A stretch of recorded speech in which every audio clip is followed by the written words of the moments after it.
Okay, let's be real. Sometimes you look at the news and think, wow, things are pretty bad.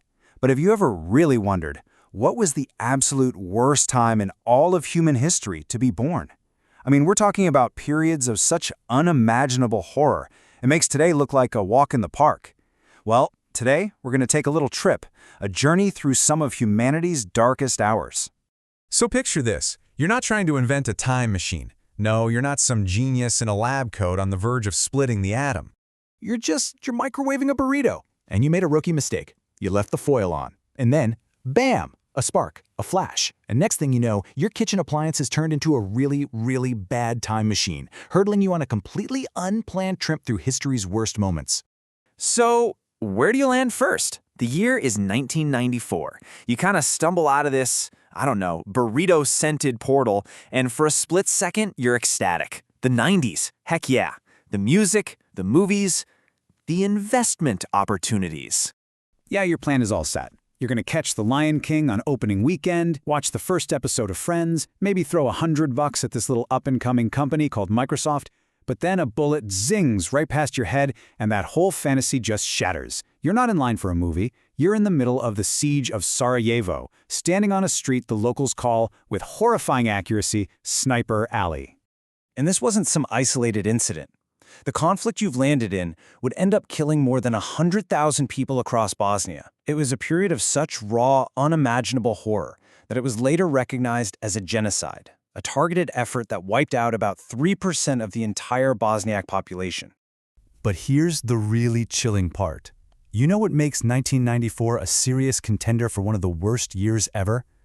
The horror wasn't just in Bosnia, not even close. In fact, it wasn't even the only genocide happening at that very moment.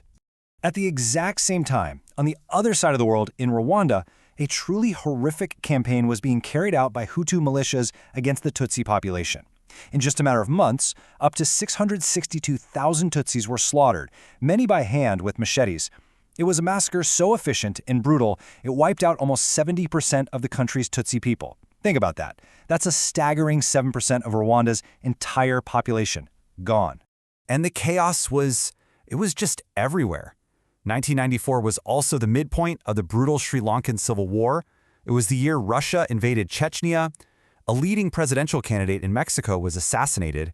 A ferry, the MS Estonia, sank, killing more than 850 people. And in the US, the prison population crossed the 1 million mark for the very first time. I mean, it really felt like the world was on fire. Yeah, time to hit that button and get out of there. So, the microwave sputters and shakes, and oh boy, you land right in the middle of the single deadliest conflict in human history, World War II. The scale of death here is it's almost impossible to wrap your head around. We're talking 70 to 85 million people dead in just 6 years. That was nearly 4% of the entire planet's population at the time, just gone. And it wasn't just battlefield deaths. Buried inside that horrifying number are some of the absolute darkest chapters in our history. You have the systematic evil of the Holocaust, Imperial Japan's unspeakable crimes in China and Korea, the man-made Bengal famine of 1943, the Allied firebombing of cities like Dresden, and of course, the war ended with the atomic bombings of Hiroshima and Nagasaki, which kicked off the nuclear age. There was literally nowhere on Earth that was safe. You scramble back inside that smoky microwave, just hoping, praying that the next stop has to be better than this. It just has to be, right? And you land on the deck of a massive wooden ship, a Spanish galleon. The sea air hits you. Welcome to the so-called Age of Discovery. Sounds pretty grand, doesn't it? Well, don't let the name fool you. For a massive chunk of the world's population, this period from about 1418 to 1620 was nothing short of an absolute nightmare. This was the era that kicked off a concentrated campaign of death on a scale that's just unimaginable. We're talking about the genocide of indigenous peoples all across the Americas, as European expansion brought massacres and diseases that killed literally tens of millions. And this same period saw the horrifying beginnings of the Atlantic slave trade, where millions of human beings were stolen, branded, and treated like property, unleashing a torrent of death and suffering that would stain history for centuries to come. And this kind of brutality wasn't just limited to European expansion. Far from it. Over in Japan during the Sengoku period, there was this practice, get this, called shuzigiri. It literally means crossroads killing. A samurai gets a new sword, and to test it out, he just goes to a crossroads and murders a random innocent person walking by, and it often went completely unpunished. It's just a terrifying glimpse into the sheer lawlessness and cheapness of life at the time. Okay, you hit the button again and land with a thud. The air is thick, it smells like mud, and something chemical. You're in a trench. The year is 1918, and you've just arrived at the collision point of two of history's most efficient killers, a global war and a global pandemic.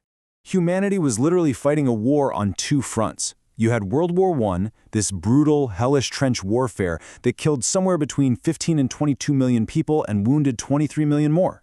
And at the same time, you had the Spanish flu. They called it the Purple Death, sweeping across the entire globe. This thing was so deadly it killed upwards of 50 million people.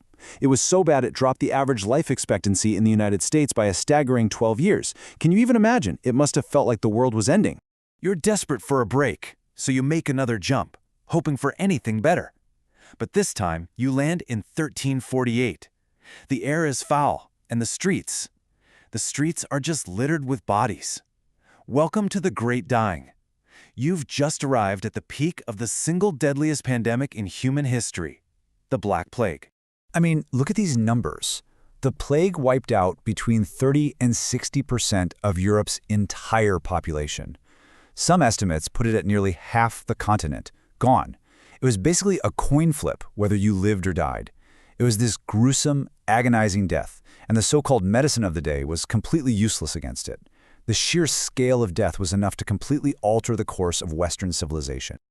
Okay, one last desperate jump. You slam the controls, you land somewhere near what looks like Constantinople. You check your watch. It says it's 2 o'clock in the afternoon, but it is cold, and it's almost completely dark outside.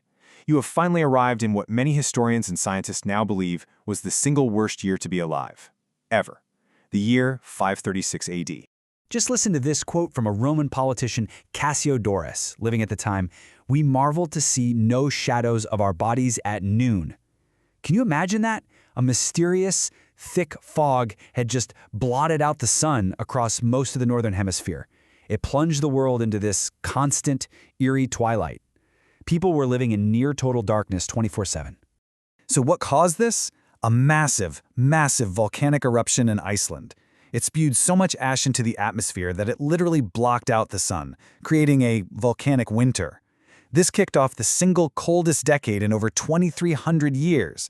And what happens when the sun is gone and it's freezing? Well, all the crops fail. Widespread, catastrophic famine. And just when you think it can't possibly get any worse, a few years later, in 541, the plague of Justinian shows up and kills another 30 to 50 million people. It was a relentless 1-2-3 punch of a catastrophe. And the impact was it was devastating, and it was long-lasting. Even if you were one of the lucky ones who survived the cold, the starvation, and the plague, you were left with nothing.